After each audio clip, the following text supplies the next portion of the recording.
बिस्मिल्लाहिर्रहमानिर्रहीम, अस्सलाम वालेकुम नाज़रीन, आप देख रहे हैं प्रोग्राम द लास्ट आवर। मैं हूँ यासिर रशीद और स्टूडियो मेरे साथ मौजूद हैं सीनियर तजज़ियाकार राना मोहम्मद अजीम साहब। नाज़रीन, इमरान खान जो पाकिस्तान तहरीक इंसाफ के बानी हैं और इस वक्त पाबंद सलासिल हैं, आज उनका केस था और जिस ज़मन के अंदर पाकिस्तान तहरीक इंसाफ जो थी वो क्या पुरुमीद थी या नाउमीद थी, क्योंकि हमने ये देखा कि गुज़श्ता दिनों जब समातें हुई तो बड़ी बड़ी लीडरशिप पहुँच जाया करती थी, लेकिन आज जब बात ये थी कि फ़ैसला होना था कि ज़मानत पर रिहाई मुमकिन हो सकती है या नहीं हो सकती, और अगर हो जाती तो कितनी मेन टियर लीडरशिप वहाँ पर मौजूद थी। एक बहुत बड़ा सवालिया निशान है कि वहाँ पर आज़म सवाती साहब मौजूद थे, बड़ी लीडरशिप में से कौन था, ये एक सवाल है।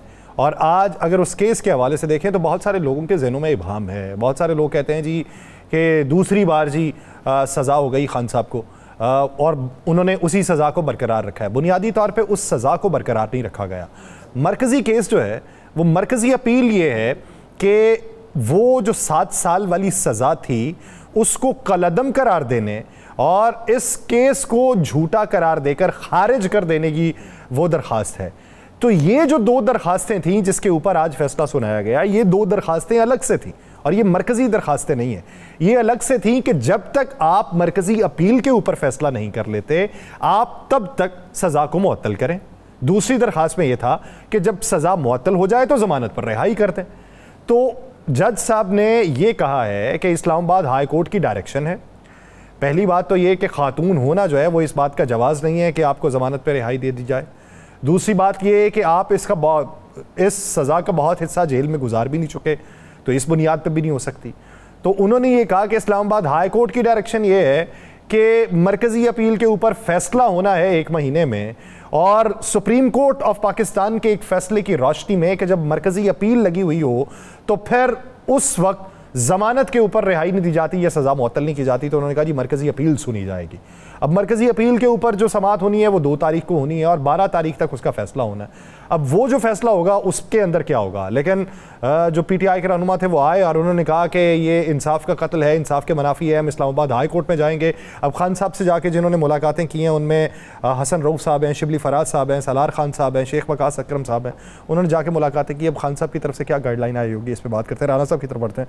राना साहब, सवाल ये कि सबसे पहले ये कि मरकज़ी क़यादत में से कौन था आज? बिस्मिल्लाहिर्रहमानिर्रहीम, अस्सलातु वस्सलामु अलैका या सय्यदी या रसूलल्लाह, अस्सलातु वस्सलामु अलैका या सय्यदी या हबीबल्लाह। देखिए, मरकज़ी क़यादत में उमर अयूब साहब भी वहीं पे थे, फैसल जावेद साहब भी वहीं पे थे, लेकिन आज मरकज़ी क़यादत और PTI की वो तमाम क़यादत जो इस वक्त मौजूद है, उनको कारकुनों ने वाज़े तौर पर एक पैगाम दे दिया है कि हमने आपको मुंतहिब किया था बानी तहरीक इंसाफ को छुड़ाने के लिए, हमने आपको मुंतहिब किया था उनके नज़रियात पे चलने के लिए, हमने आपको वोट दिया था कि आप उसकी जमात से इलेक्शन लड़ रहे हैं, इसलिए नहीं दिया था कि आप बड़े बड़े ओहदे लें, आप जाकर मौज मस्ती करें, आप जाकर सियासत खेलें और वो शख्स जिसके नाम पर आपने वोट लिया है वो जेल के अंदर रहे। ये आज आपने देखे ना वो सीन, आज आपने लोगों के वो जज्बात देखे। तो एक हिस्सा ज़रा मुलाहिज़ा करना है अगर आप कहते हैं तो ये वीडियो PTI कारकुनान की राय क्या है अपनी लीडरशिप के बारे में वो मुलाहिज़ा करें। का सिर्फ एक मुतालबा था कि हम लोग गर्मी की 47 डिग्री सेंटीग्रेड गर्मी में अगर यहाँ मौजूद है अपने लीडर के लिए, तो उमर अयूब जैसे लोग क्यों नहीं मौजूद? 10 मिनट भी जो कारकुनान के साथ यहाँ खड़े नहीं रह सकते। बाकी क़यादत जो AC वाली गाड़ी में बैठ कर निकल जाते हैं, यही कारकुनान है जिनकी वोटों से आज वो MNAs बने और इस अवानों में बैठे हैं। यही इमरान खान है जिसके नाम पर उनको वोट पड़ी है, तो वो इस इमरान खान के लिए क्यों नहीं निकलते? ये अयूब को ठीक गुस्सा निकला है। अपोजिशन लीडर किसकी वजह से बने? इमरान खान की वजह से बने हैं ना, तो इधर क्यों नहीं खड़े हो सकते? उधर क्यों नहीं हम जा सकते? इमरान खान की वजह से MNA बने हुए 2 साल से जेल में बंद किए हुए, उसकी क्या गलती है? मैं यूथ विंग का अहदेदार हूँ। इमरान खान की रिहाई के मुतालबे के लिए पार्टी क़यादत से अपील करते हैं, तो पार्टी क़यादत की जानिब से शो कॉज की धमकियां दी जाती हैं और ये कहा जाता है कि आपको डीनोटिफाई कर देंगे। खुदा की कसम, हमने इनको वोट इसलिए नहीं दिया कि आप पार्लियामेंट में जाके बैठे, हमने इनको वोट दिया इमरान खान को बाहर निकालने के लिए। ये क्यों पार्लियामेंट में क्यों बैठे? हमारे साथ आके सड़कों पे एहतजाज करें, ये देखो बगैर काल के हम निकले हुए। वोट इसलिए नहीं दिया कि पार्लियामेंट में जाके बैठे, यहाँ पे आके बैठे। यासिर साहब, मैं बता रहा हूँ कि इतना गम और गुस्सा है मैंने उन लोगों को मिला हूं, देखा है, सुना है, ग्रुपों में सब कुछ किया है, वो सख्त नाला है। इसलिए नाला वो कहते हैं भाई क्यों नहीं करते आप बड़े खुशी से हाथ तो मिला लेते हैं, बिल्कुल करें आप मुज़ाकरात, लेकिन उस वक्त करें जिस वक्त हमारा कप्तान बाहिर हो। आज वहां पर तमाम तहरीक इंसाफ के MNAs को होना चाहिए था। क्या फैसला होता, छोड़ दें। मैं आपको एक बात दूं, आज खबर दूं आपको बड़ी जी, ये आपको मैं तस्दीक शुदा खबर दे रहा हूं। कप्तान ने जेल में वाज़े तौर पर अपने जो मुलाकात करने वाले के उन्हें कहा कि आपने किसी जगह मेरी रहाई की भीख नहीं मांगनी, मैं अल्लाह की अदालत में अपना मुकदमा पेश कर चुका हूं। आपने कानूनी जंग लड़े, आप जाकर उन लोगों को पूछें जिनके घरों में बिजली के बिल इस कदर ज्यादा हैं कि वो बिजली अदा करें या बच्चों को खाना खिलाएं। आप उन लोगों की लड़ाई लड़ें जो बेचारे बेरोजगार हो रहे हैं, आप उनकी लड़ाई लड़ें जिन्हें हमने हमारे नजरिए को वोट दिया है, जो चाहते हैं इस पाकिस्तान में खुशहाली, जो चाहते हैं ये पाकिस्तान बेहतरी की तरफ जाए।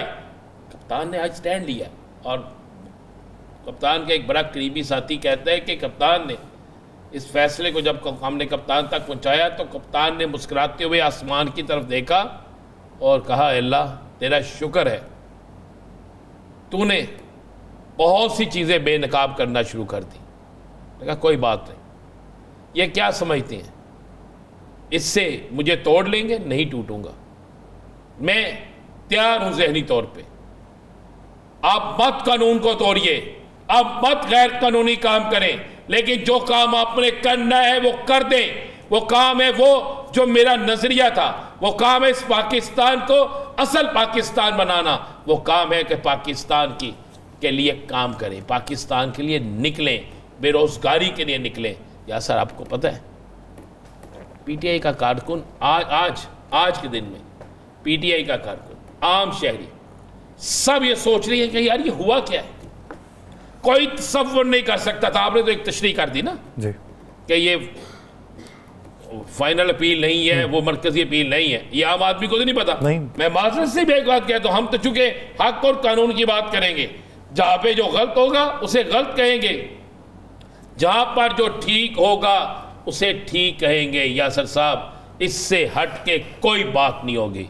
ये बड़ा क्लियर और साफ चीज़ है। अब तो फैसला करने वालों को फैसला करना होगा ना, अब तो सब देखने वालों को देखना होगा। 2 तारीख भी आ गई, सारा कुछ हो जाएगा। लेकिन आपको मैं एक बात मैंने बता दिया कि एक तो कप्तान ने ये बात कह दी, दूसरा बात चोरे, अब तो हालात किसी और तरफ जाना है। आज आपका पसंदीदा बजट मंजूर हो गया जी, शिकवार मंजूरी हुई उसकी, हो गई है ना। किधर है पीपल्स पार्टी जो कहती थी हमारी तमाम शराइत मान ली गई हैं, निचकारी नहीं होगी, होगी तो प्राइवेट पाकिस्तान पार्टनरशिप पे होगी, अवाम को रिलीफ मिलेगा। आप बड़े हंस के कहते थे 200 वाट तक सोलर मिल रहा है। पता है आपको 200 वाट के ऊपर बिजली की क्या कीमत होगी, पता है आपको? अब शेख वकास अकरम साहब ने जो एलाबोरेट किया वो तो इससे पहले जो अगला हिस्सा है वो तो सारे रहनुमा उसके ऊपर मुत्तफिक हैं, लेकिन वो जो 200 और 201 वाला मामला है वो काफ़ी होशरुबा है। मुझे पिछले दिनों राना साहब, ये सच्ची बात है, मुझे एक दोस्त का फ़ोन आया, उसने कहा कि यार मेरे हालात तुझे पता है कैसे हैं, तो मेरे 196 यूनिट बने, लेकिन वो बिल उन्होंने बना दिया है 203 यूनिट्स का, तो उन्होंने ऊपर जो 7 यूनिट्स डाले हैं वो इजाफी डाले हैं, तो 203 का करके मुझे अगले 6 महीने भुगतना पड़ेगा, मेरी सैलरी में से पूरा नहीं होना, तेरी मेहरबानी ये करवा दे। वो डायरेक्टर साहब को कभी फ़ोन कर, कभी फाइनेंस डायरेक्टर को कर, वो इधर उधर करवा के उसका वो मैनेज करवाया। मैं कितनों के मैनेज कराएंगे? ये तो पूरा पाकिस्तान बेचारा इस पे जल रहा है। बिजली आती नहीं, बिजली आती नहीं, रात को सोने लगो पता चलता बिजली चलेगी। अच्छा, नींद आने लगती है तो बिजली चली जाती है, और जब बिजली आती है तो सुबह हो गई होती है, फिर दफ्तर को रवाना हो जाते हैं, और जब बिल आता है बिजली का तो बिल देखकर वैसे ही नींद उड़ जाती है यार, रहती नहीं आंखों में नींद।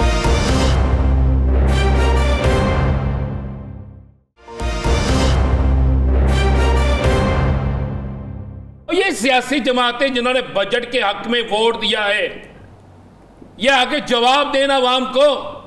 ये Pakistan Peoples Party 300 unit, 200 unit, Muslim League Noon 200 unit, 300 unit, किधर गए वो यूनिट? किधर गए वो सोलर पैनल? किधर गई वो आवाम को सहूलतें? कहां गए वो तमाम चीजें? मैं तो सोशल मीडिया पे देख रहा था आपकी पसंदीदा लीडर का फोटो शूट, आपने भी लाजमी देखा होगा। देखा हुआ ना? देखा। और यार खुदा का वास्ता है, यार खुदा का वास्ता है, हाथ जोड़ के मैं कह रहा हूं, और खुदा का वास्ता इस कौम पे रहम खाएं, रहम खा ले इस कौम पर। इस कौम को कम से कम वो दे दें जो वो चाहते हैं। और बिजली तो सस्ती दे दें, और तेल तो सस्ता दे दें, आप महंगा करने लगे हैं, और खुराक तो सस्ती दे दें। आज ईद गुजरे 1 हफ्ता हो गया जी तकरीबन, ज्यादा जी। टमाटर का क्या भाव है? 600 रुपए किलो नहीं है, 600 नहीं, 600 रुपये थरी है, 125 रुपये किलो है। नहीं सर, मैं कसम से 3 दिन पहले मैंने लिया। आपने 3 दिन पहले लिए ना, फिर वो आपको उन्होंने देखा, उसने कहा कि इनके दिल में बड़ा मोहब्बत जागती है हुकूमत की, तो इनको 600 रुपये किलो दे। ठीक है, अब मुझे बताएं गरीब आदमी क्या खाएगा?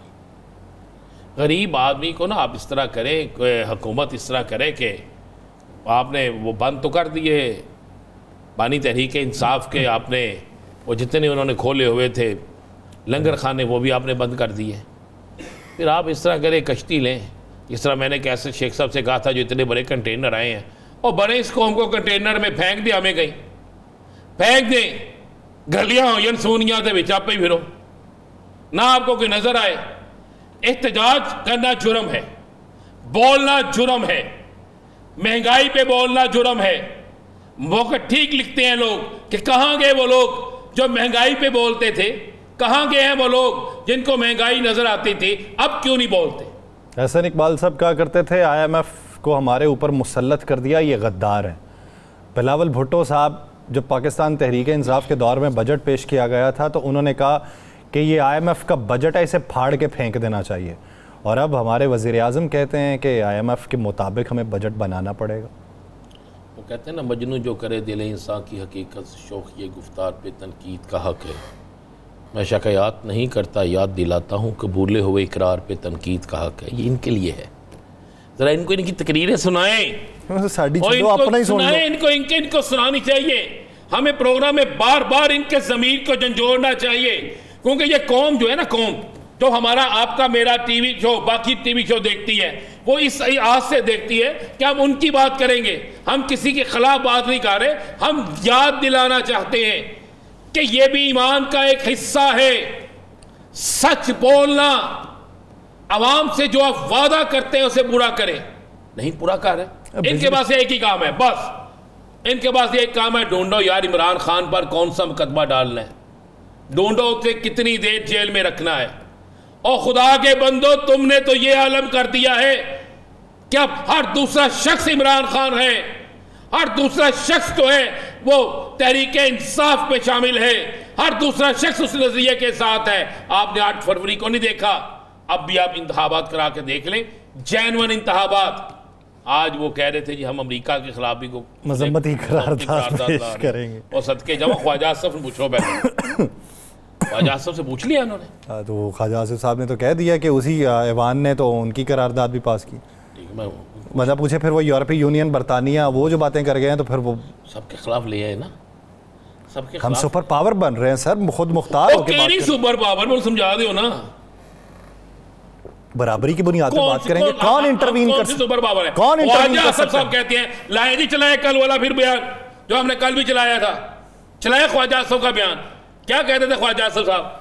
वो सर वो वेंटिलेटर में है सर, वो हमें ऑक्सीजन वो देते हैं। वो उस वक्त पीटीआई की हुकूमत गई थी, अब नून लीग की हुकूमत है, मजबूत है, इंटरवीन कौन कर सकता है? क्या मजबूती क्या की है, मुझे समझा देना यासर रशीद साहब। आप बड़ी मजबूती की बात, क्या उन्होंने मजबूती की है? सर मजबूती ये की है कि आवाम की मंशा के मुताबिक हुकूमत नहीं है, वो उनकी मंशा के मुताबिक है। इससे ज्यादा मजबूती और क्या हो? ये मजबूती नहीं है, इसको लफ्ज कुछ और कहते हैं। जो ख्वाजा आसिफ साहब अदा करते थे वही लफ्ज इनको कहते हैं। नाज़रीन, कुछ कानूनी नुक्तों के ऊपर बात करते हैं कि सुबह से लेके अब तक जब से वो फैसला मंजर आम पे आया, बहुत सारे लोगों की अपनी अपनी आरा हैं। जस्टिस शाइक उस्मानी साहब ने 92 न्यूज़ से गुफ्तगू करते हुए कहा कि ऐसा कोई मामला नहीं था कि ना दी जाती ज़मानत, सज़ा मुअत्तल ना की जाती, कर लेते, रिहा कर देते, और जब मरकज़ी अपील के ऊपर फैसला होता तब होता जो देखा जाता। कामरान मुर्तज़ा साहब ने उसके ऊपर ये राय रखी, उन्होंने कहा जी मेरी नज़र में तो क़यामत तो नहीं आ जानी थी अगर सज़ा मुअत्तल हो जाती। तो बहुत सारे और लोग भी ये बात करते हैं कि वो जो वजूहात तौजीहात बीच में बयान की गई हैं फैसले की वो दुरुस्त हैं। तो क्या दुरुस्त है, क्या हो सकता है, अपील में जाने के लिए फॉर्म कौन सा है? क्योंकि डिस्ट्रिक्ट एंड सेशन कोर्ट है तो आपको इस्लामाबाद हाई कोर्ट में जाना पड़ेगा, तो क्या उसका कोई टाइम फ्रेम भी है जिसमें जाना पड़ेगा, या फिर आप अपनी मर्जी के मुताबिक कभी भी जा सकते हैं? तो इसी पे बात करते हैं। हमें ज्वाइन किया है सीनियर कानूनदान आबिद ज़ुबैरी साहब ने। ज़ुबैरी साहब बहुत शुक्रिया आपके वक्त का। आबिद ज़ुबैरी साहब, बहुत सारी बातें हो रही हैं अब तो जिहाद जो अफजल मजौका साहब ने उसके अंदर बयान की, उन्होंने तो पहले डायरेक्शन की बात की कि इस्लामाबाद हाई कोर्ट ने क्या कहा था कि 1 महीने के अंदर फैसला करें, 10 दिनों में इसका करें, वो तो मैं कर रहा हूँ। दूसरा वो जो किया उन्होंने उसकी तौजीह उन्होंने ये बयान की कि सुप्रीम कोर्ट ऑफ पाकिस्तान का एक फैसला है कि जब मरकजी अपील लगी हुई हो तो फिर सज़ा मुअत्तल होकर ज़मानत पर रिहाई नहीं होती।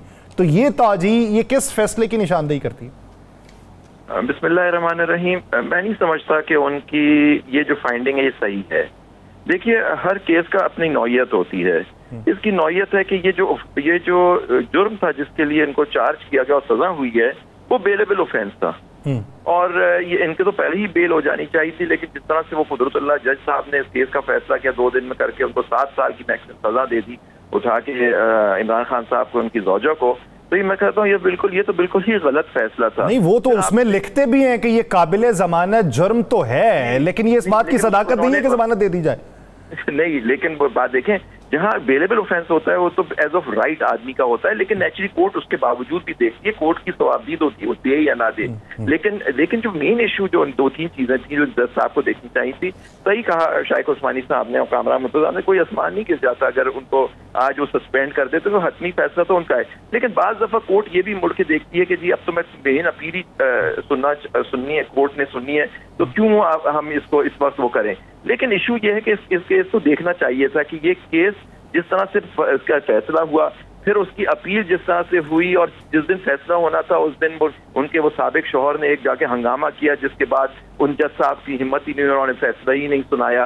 तो इसको मद्देनजर रखते हुए उनको अगर सस्पेंड कर देते तो कोई हर्ज नहीं था, और कर देनी चाहिए थी। और ये भी कहना कि खातून को वहीं दे सकता, और जिन उन्होंने नजीर दी कोर्ट के मुख्तलिफ फैसलों की, उसमें क्या इद्दत वाला कोई केस था जिसके अंदर उनकी सजा कम थी तो उन्होंने कोर्ट ने नहीं किया। मुख्तलिफ जगह तो हर किस्म का केस मिल जाता है, यहाँ तो कत्ल के इल्जाम में भी लोगों को बेल मिल जाती है, कत्ल की इस तरह की सारी चीजें होती है। अपीलों में जाके लोगों की सेंटेंस सस्पेंड हो जाती है, कत्ल के केस में भी।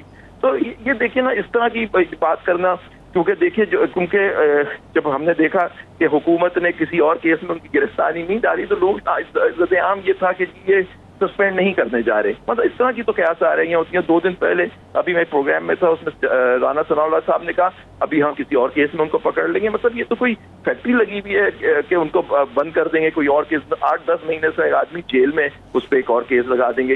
ये इस तरह की हमारी हुकूमत है या किस तरह का यहाँ? अब ज़ुबैरी साहब, क्या आप समझते हैं ये केस बनता था? आप समझते हैं? नहीं, मैं तो कहता हूँ जितने केसेस देखिए, मैं तो शुरू से कह रहा हूँ, साइफर का केस हो, तोशा खाना का केस हो, और ये तो सबसे कमजोर केस तो ये था इद्दत का, और उस पर आपने एक मनकूहा और एक जायज निकाह को आपने डिक्लेयर कर दिया कि इद्दत में शादी कर दी। ये आपने ये जो किसी से भी आप राय ले लें, मौलवी हजरात से भी ले लें, तो वो कहेंगे कि इसके अंदर कोई नजीर ही नहीं मिलती जिस तरह से उन्होंने फैसला किया कि सारे पॉलिटिकल केसेस हैं, इमरान खान साहब को अंदर रखना है, फैसला हो चुका है। देखिए, अगर उनको कल ये सस्पेंड भी हो जाता या होता किसी और केस में उनकी गिरफ्तारी डाल के, जैसे आपने देखा शाह महमूद कुरैशी साहब के साथ किया इन लोगों ने। ये अदालतों को देखना है, ये सुप्रीम कोर्ट, हाई कोर्ट को देखना है।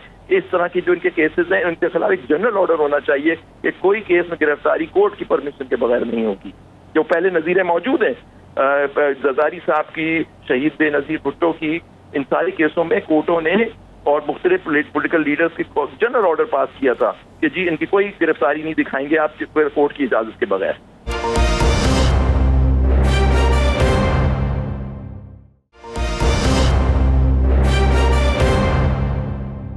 ज़ुबैरी साहब, आप क्या समझते हैं कि जब इस केस के मेरिट्स के ऊपर बात 2 जुलाई से होना शुरू होगी और 12 तक इस केस का फैसला सुनाया जाना है, तो क्या वही तमाम गवाहान जो कुदरतुल्लाह साहब की अदालत में पेश हुए या उससे पहले पेश हुए कि जब दरख्वास्त ये इनकी तरफ से नहीं थी, खावर मानिका साहब की तरफ से, वो किसी और तरफ से थी, लेकिन जब खावर मानिका साहब ने दरख्वास्त दायर की तो गवाह वही थे और फिर वही गवाह शाहरुख अर्जुमन साहब की अदालत में पेश हुए? तो क्या अब अगर इनमें से ये जो गवाह जो पेश होते हैं वो तो होते हैं ट्रायल कोर्ट में, वो गवाह हो चुके हैं। अब जो शहादत है कोर्ट के सामने मौजूद है। अपील कोर्ट में बहुत कम शहादत दी जाती है या कोर्ट वापस कर सकता है, अपीलेट कोर्ट के इस पॉइंट पे दोबारा एविडेंस रिकॉर्ड की जाए, वो अलग चीज है। लेकिन यहाँ तो जो शहादत वो मौजूद है, कोर्ट उसी को देख के उसके मेरिट पे मरकजी अपील का फैसला करेगी कि जी ये क्या ये केस बनता था, इद्दत के अंदर निकाह हुआ या नहीं हुआ, तो ये सारी चीजें वो कोर्ट देखेगी। लेकिन इनको अपील जरूर करनी चाहिए पीटीआई के बुकला को इन केसों में, क्योंकि इन जज साहब ने जो मेन इश्यू था उसको सस्पेंशन का वो ये था कि 6 साल के बाद एक कंप्लेंट दाखिल होती है, डायरेक्ट कंप्लेंट, उसके अंदर ये सजा दी गई है इस केस में। भाई साहब, आप सुप्रीम कोर्ट बार के सदर भी रहे हैं, आपकी जद्दोजहद भी है, अब भी आप जद्दोजहद कर रहे हैं, इंसाफ मिलना कब शुरू होगा? देखिए इंसाफ उसी वक्त मिलना शुरू होता है जब अदालतें आज़ाद हों। और ये इस वक्त जो सिचुएशन है आप देख रहे हैं, आपके सामने एक केस चल रहा है, उसके अंदर आप देख लीजिए कि किस तरह से जो बातें हो रही हैं। आपका जो टॉप जो होता है, जो सबसे जो इंस्टीट्यूशन का हेड होता है, उसका बड़ा एक रोल होता है सर, और उसके चाहे वो हाई कोर्ट में हो या सुप्रीम कोर्ट में, उससे क्लियर होती है बात कि आपकी अदलिया कितनी आज़ाद है या क्या है। उसके देखिए सबसे इम्पोर्टेंट केस इस मुल्क में इस वक्त पेंडिंग है, वो है इलेक्शन की धांधली का। जजेस बार बार केस में कह रहे हैं कि जी उसको फिक्स नहीं किया जा रहा, और वो लगना चाहिए वो केस, ताकि जो धांधली फॉर्म 47 की हुकूमत है, ऑक्शन पे ये सीटें खरीदी गई हैं, वो उसके वो दूध का दूध और पानी का पानी हो जाए। लेकिन जुबैरी साहब, आप क्या समझते हैं कि अभी वो जो 3 हलकों वाला केस है, वो ट्रिब्यूनल जो बहाल किया गया तारिक महमूद जहांगीरी साहब वाला, वो क्या टेस्ट केस हो सकता है? बिल्कुल होगा, वो बिल्कुल इसलिए होगा कि देखें उसकी अपील वो पेंडिंग है, उसकी वो पिटीशन है वो पेंडिंग है सुप्रीम कोर्ट में। अब देखिए यहाँ एक अजीब चीज है, हम लोग अगर ये इस्लामाबाद लाहौर हाई कोर्ट में रूल्स अलग होते हैं, वहां अगर सिंगल जज फैसला करता है तो उसकी इंट्रा कोर्ट अपील होती है, उसके बाद वो सुप्रीम कोर्ट जाते हैं। इलेक्शन कमीशन हर केस में इंट्रा कोर्ट अपील फाइल किए बगैर आ जाता है सुप्रीम कोर्ट। और जब पिछले दिनों में इलेक्शन के केस आपको याद होगा तो यही कुछ जज साहिबान जो अब उसको एंटरटेन कर रहे हैं, वो कहा करते थे कि जी पहले हाई कोर्ट को फैसला करने दें, वो अपील वहां पेंडिंग है। तो इस तरह तो आप देखिए कि जो सिचुएशन है, अब ये 2 टेस्ट केस पेंडिंग है सुप्रीम कोर्ट में। एक तो चल ही रहा है, एक केस ही जो आपने फरमाया कि जी ये 3 हलकों की उसकी इनकी पिटीशन आ गई है, ये पेंडिंग है। और फिर जो इलेक्शन में धांधली है वो वाली पिटीशन। तो अब ये जो इनकी कमेटी बनी हुई है बेंच की बनने की, बेंच की देखने तश्कील क्या होती है, उससे पता लगेगा क्या हो रहा है, क्योंकि अब तो 3 जजेस फैसला करते हैं कि बेंच की कॉम्पोजिशन क्या होगी। जुबैरी साहब, 2 बड़ी चीज़ें बड़ी क्लियर सी हम भी समझना चाहते हैं, आप कानूनदान हैं, हम समझना चाहते हैं जी। बड़ा सिंपल सा एक इलेक्शन हुआ जी, इलेक्शन कमीशन साहब कहते हैं मैंने बड़ा दयानतदाराना इलेक्शन कराया, हम मान लेते हैं।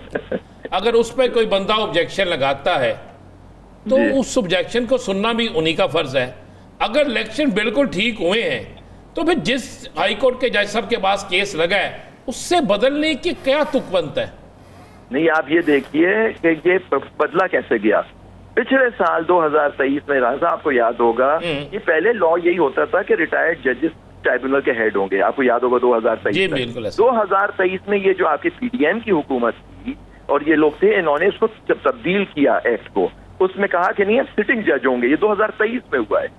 और फिर आप देखिए शबखून मारा, और जनाब सेनेट चेयरमैन साहब ने, क्योंकि सदर मुमलिकत बाहर थे, बड़े बात करते हैं डेमोक्रेसी के, उन्होंने उस ऑर्डिनेंस को साइन किया जिसके अंदर ये किया, और उन्होंने एक रिटायर्ड जज को अपॉइंट कर दिया, क्योंकि उनको पता है कि ये हल्के खुल गए। उसमें हमारे तो 2 दोस्त हैं, वकील शोएब शाहीन और अली बुखारी, तो उनके हल्के अगर खुल गए, फॉर्म 47 की असलियत सामने आ जाएगी, फॉर्म 45 की, तो इसका एक रिपल इफेक्ट होगा कि पूरे मुल्क में आएगा कि जी अगर यहाँ ये हुआ है तो सारे पूरे मुल्क में जो लोग चीख रहे हैं उस पर होगा। ये वो लोग नहीं चाहते। तो इलेक्शन कमीशन तो धांधली का मरकजी किरदार है, उस पर तो मैंने तो हमेशा कहा कि आर्टिकल 6 लगना चाहिए, जो इन्होंने आइन पे 90 दिन में इलेक्शन नहीं कराए। तो अब उन्हीं के अपॉइंट करना है, तो उनके ही खिलाफ हैं, तो फैसला कौन करेगा? यही तो बात है, फैसला तो उनको तो नहीं करना चाहिए ना। जब भी तो ये जो उन्होंने लॉ बदल दिया था, सिटिंग जज थे। देखिए सिंध, बलोचिस्तान, खैबर पख्तूनख्वा में कोई इशू नहीं आया, जो नाम दिए गए वो इनके ट्राइब्यूनल बन गए। सिर्फ ये आया लाहौर में, और वो जज साहब थे जो अब हमारे जो जस्टिस शहजाद अहमद है, वो सुप्रीम कोर्ट के जज हो गए, चीफ जस्टिस थे, उन्होंने नाम भेजे। नेचुरली लॉ के तहत उन्होंने ही नोटिफाई करना होता है इलेक्शन, लेकिन उन्होंने रोक दिया क्योंकि लाहौर में इतनी खुलेआम धांधली हुई है कि आज को जो लीडरान बैठे हुए हैं और जो हुकूमत में चीफ एग्जीक्यूटिव बन के बैठे हुए, अगर उनके हल्के खुल जाएंगे तो क्लियर हो जाएगी बात कि इलेक्शन धांधली हुआ है। वो आपकी नहीं जाती है, वो तो इलेक्शन ही सारा ऑप्शन पे मबनी है हमारा।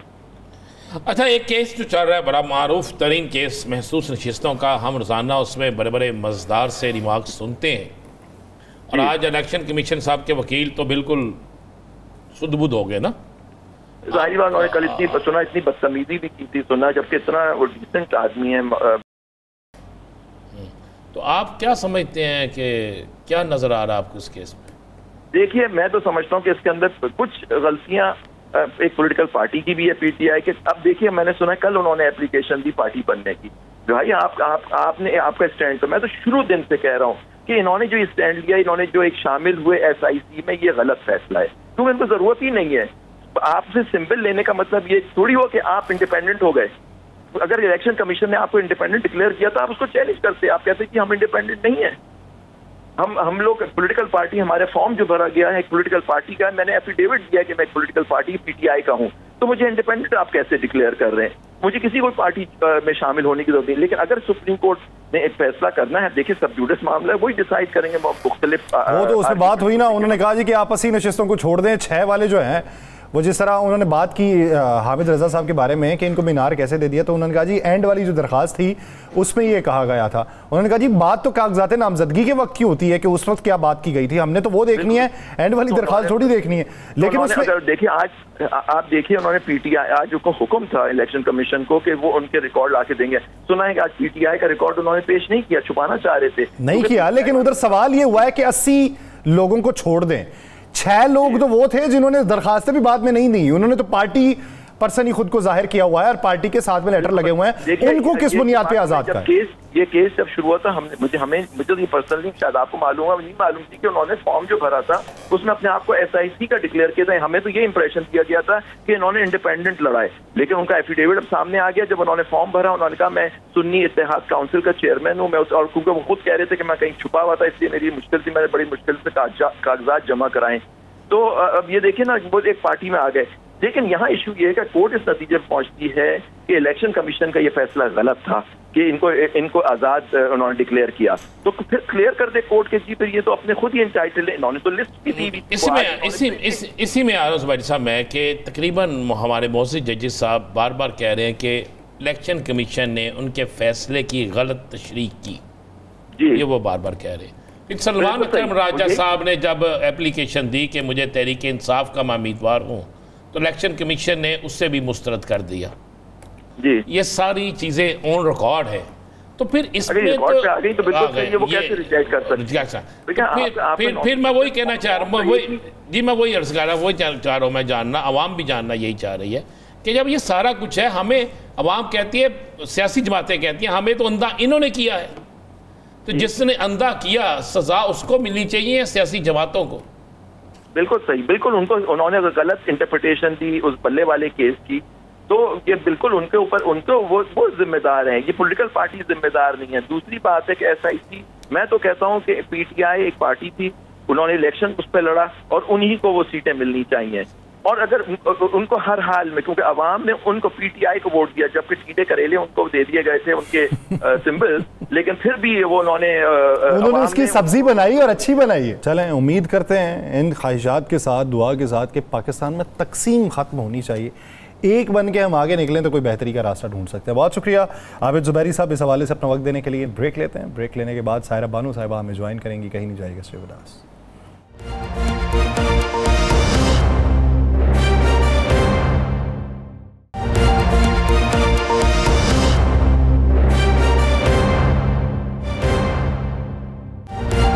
ब्रेक के बाद खुशामदीद नाज़रीन। इस वक्त सियासी मंजरनामा, कानूनी मंजरनामा, पॉलिटिकल अनरेस्ट, मुआशी अनरेस्ट, निज़ाम इंसाफ के ऊपर सवालात, क्या यही चीज़ें होती रहेंगी? क्या हम इसी तरह दुनिया से ये सुनते रहेंगे?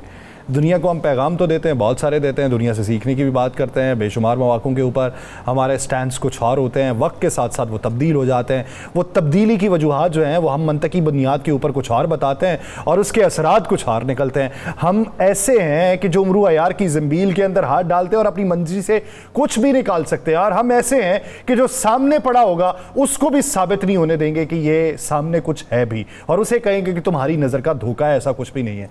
ये मामलात कब तक चलते रहेंगे, कब इससे निकलेंगे? तो इसी पे बात करते हैं। हमें ज्वाइन किया है GDA की रहनुमा सायरा बानो साहिबा ने। सायरा बानो साहिबा, बहुत शुक्रिया आपके वक्त का। सायरा बानो साहिबा, बात है बजट की मंजूरी की। शेखवार मंजूरी हुई, वो ना करते भी मान गई पाकिस्तान पीपल्स पार्टी, और ऐसी मानी है कि हमारे सर के ऊपर अजाब मुसल्लत हो गया बजट का। ये एक दूसरे को तंजो तीर के नश्तर और घरों तक मिठाइयाँ पहुँचाना जवाबी तौर के ऊपर, ये कब तक चलता रहेगा? अस्सलाम वालेकुम। वालेकुम अस्सलाम।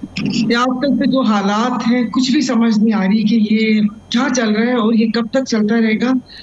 आहिस्ता आहिस्ता मुझे तो लगता है हम लोग आदी हो जाएंगे कि जिस तरीके से इन्होंने हम लोगों के साथ कर रहे हैं। बजट आपने देखा होगा, और मजे की बात है कि इस पर प्रोग्राम्स भी हो रहे हैं। जब आपने दोनों पार्टीज का देखा, चूंकि दोनों टोले मिलके बैठे हुए हैं अपनी सो कॉल्ड जमहूरियत को बचाने के लिए, तो ये तो सब एक पता चल रहा था कि ये कोई प्लांटेड सा कोई ड्रामा है, कोई स्क्रिप्ट है कि पहले हम ये बोलेंगे और फिर मुल्क के वसी तर मुफाद में। उससे पहले फैसल वाडा ने कह दिया कि बजट पास होगा और डंके की चोट पर पास हो, और आपको पता है उनका ताल्लुक किस पार्टी से है।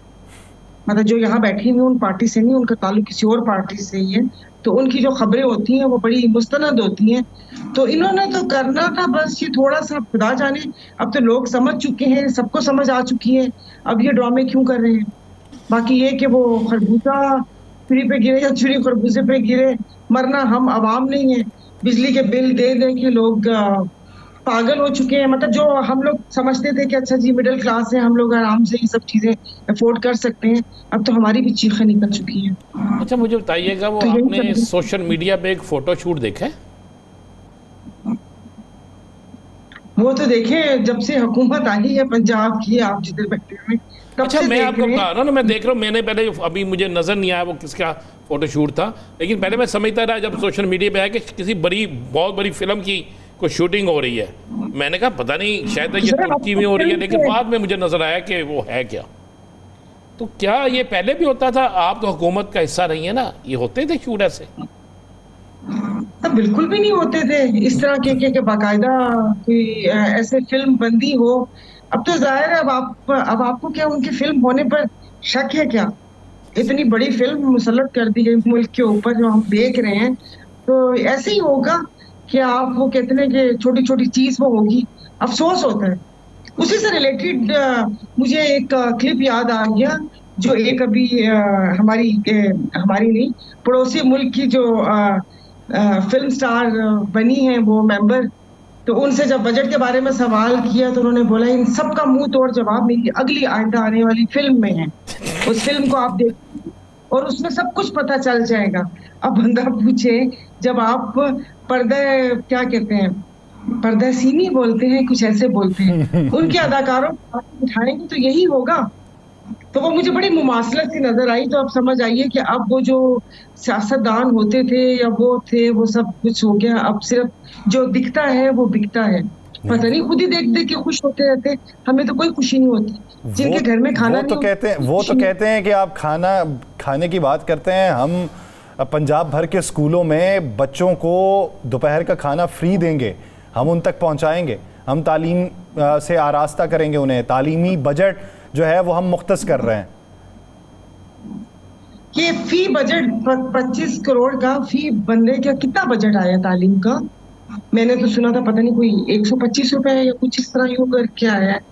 तो अच्छी बात है, उसमें अगर ये सब कुछ मुहैया करेंगे, अपनी तस्वीर साथ होगी या नहीं होगी? अगर मसला तस्वीर की तशहीर का है, ऐसे कैसे हो सकता है जहाँ पर लोग बुनियादी जरूरतों से महरूम है। अपने क्या कहते हैं, एक वक्त के पहले एक फाका होता था, अब तो 2 वक्त के फाके लोगों के घरों में होना शुरू हो गए।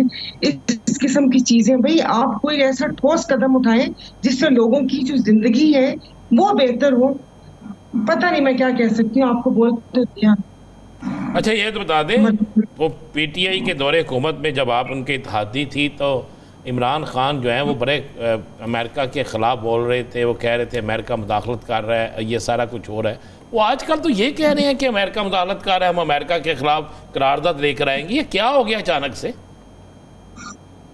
सर सच्ची में मुझे ये समझ नहीं आ रहा। मैं कहती हूँ कि कौन अमेरिका को एक जमहूरियत पसंद मुल्क समझता है, जहां आप अपने इस वस्ती एशिया में जहां तबाही और बर्बादी फैली हुई है, अफगानिस्तान से लेकर और आगे सारा इराक और सब जिन जिन जगहों पर, जिन जिन मुल्कों में जहां पर इन्होंने नजर करम की, वहां पर ये सारे हालात हुए। अभी सुना है कि जो अभी एक कोई रिजीम चेंज बोलीविया में हुआ है, वो भी कहीं गए थे, जैसे कि यहाँ पर भी हमारे साबिक वजीर आजम कहाँ गए थे। तो ये बात मुझे भी नहीं समझ आई। अब अगर हुकूमती अरकान को ये चीज मुदाखलत लग रही है, तो ये तो पिछले 2 साल से मुदाखलत की तो रोना रो रहे हैं हम लोग कि उन्होंने मुदाखलत की थी। राना साहब क्या कहूँ मैं, ये मुदाखलत नाम किसका है? मुदाखलत नाम किसका है? मुदाखलत ऐसे ही तो जो आई एम सॉरी, मतलब जो मुझे वो लगता है, जो महकूम कौमें होती है उसमें कोई भी, अब हमारे गांव में भी ऐसे होता है अक्सर। मैं तो मना करती हूँ घर वालों को, जो बेचारों के शादी ब्याह के जमीन गुजार के मसाइल होते हैं, उसमें घर की खवातीन भी उसके मशवरे दे रही होती है। वो बेचारे माड़े होते हैं ना, तो हर कोई उनके ऊपर रोब जमा लेता है। तो वो हम भी बस आप समझ लें कि जिस वक्त कशकोल हाथ में पकड़ा हुआ है IMF के $1 अरब के लिए, और बात है कि हमारे $12 अरब की प्रॉपर्टी सिर्फ एक मुल्क में पड़ी थी और बाकियों का तो हिसाब किताब ही नहीं, तो फिर ये सारे कॉम्प्रोमाइजेस करने पड़ते हैं।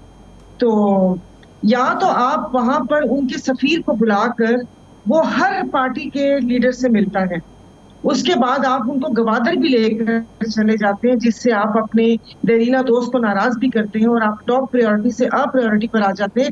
तब उनको वो सब कुछ नजर नहीं आया था। मैं तो तभी बोल रही थी कि इलेक्शन की डेट कोई पूछ रहा था, तो मैंने कहा आप उन सफीर साहब से पूछ लीजिए, हमें तो नहीं पता। जिस वक्त आके मिल रहे थे तो वो सब कुछ क्या था। अब हुकूमत को नजर आ रहा है कि ये दाखिलत हो रही है, ये बड़ा अजीब सा मसला है। मैं अब इसमें क्या कहूँ। अच्छा, ये बजट मंजूर हो गया, सारा कुछ हो गया, अवाम को इस बजट के मंजूर होने की, अवाम को नहीं, मैं कहता हूँ सियासी जमातों को मुबारकबाद जो इस इत्तेहाद में शामिल थीं। अब आपको लगता है कि हुकूमत वक्त पूरा कर जाएगी? इसलिए कि अब आपको बहुत सी जगहों से बहुत सी आवाज़ें तो आना शुरू हो गई हैं ना? आवाज़ें आना तो शुरू हो गई हैं, लेकिन अब आप सारा मसला तो देखें, एक तो खजाना खाली है, बजट के अदाद शुमार तो दे दिए, अब वो पैसे कहाँ से, कैसे टैक्स पूरा होगा, सारा कुछ होगा। कोई आपसे होगा पूरा? हुकूमत आएगी, आपसे होगा, मुझसे होगा, यासर से होगा, इस कौम से होगा? हाँ जी, ये तो बरतानवी नशरियाती इदारा भी कहता है कि तमाम कर्जे जो हैं वो लेने का तरीका कार वापडा के बिलों में रख दिया है उन्होंने। खुदा जाने कौन कौन से उसमें टैक्स लग गए। और अभी तो यहाँ कराची में सुना है कि KMC का भी कचरा उठाने का टैक्स भी हमारे बिलों में आएगा। अब मैं कह रही हूँ कि वो कहीं सांस लेने का वो ना करते कि एक बंदा औसतन कितनी ऑक्सीजन इस्तेमाल करता है, तो वो लमसम वो रकम भी आ जाए कि भाई ये याशियाँ चल रही थी, चल गई, अब तुम लोग ऑक्सीजन भी नहीं इस्तेमाल कर सकते। मुझे हंसी आती है कि लोग अपनी याशियाँ काम करते नहीं है और इतना वो कहते हैं ना पंजाबी में, पक्का मुंह बनाकर आके झूठ के कि ये मुश्किल फैसले हमें करने पड़ेंगे। मुश्किल फैसले अपनी जात के लिए क्यों नहीं होते? लेकिन यहाँ पर यही है कि जिस वक्त हम एक हजूम से कौम बनेंगे तो उस वक्त लोग निकल आएंगे, मगर ये कि लोग अपनी इनफरादी मतलब नहीं वो समझते हमें। अच्छा, ये तो बता दो मुझे, आपके सोलर लग गया? सुना सिंध में सोलर लग रहा है, पंजाब में भी लग रहा है और सिंध में भी लग रहा है सोलर, मुफ्त सोलर लगा रहे हैं। हुकूमत ही लगाना है जी, उसी में कितों लाना पता नहीं, अब नहीं होता आपको डेरों पे लगाया वो तो हो। बाकी ये के बीच में कुछ ट्यूबवेल्स वगैरह के लिए दिए थे, वो मैं आपको 4-5 साल पहले की बात बता रही हूँ। लेकिन आपको पता है वहाँ पे राह चलता बंदा कच्चे के डाकुओं से महफूज नहीं है, जिस दिन लगे तो उस दिन अगले दिन उठा लिए गए। बहुत शुक्रिया सायरा बानो साहिबा, इस हवाले से अपना वक्त। नाज़रीन, प्रोग्राम का वक्त खत्म हुआ चाहता है, मुझे और राना साहब को दीजिए इजाज़त। बहुत सा ख्याल रखिएगा, मुलाकात होगी कल। अल्लाह निगहबान।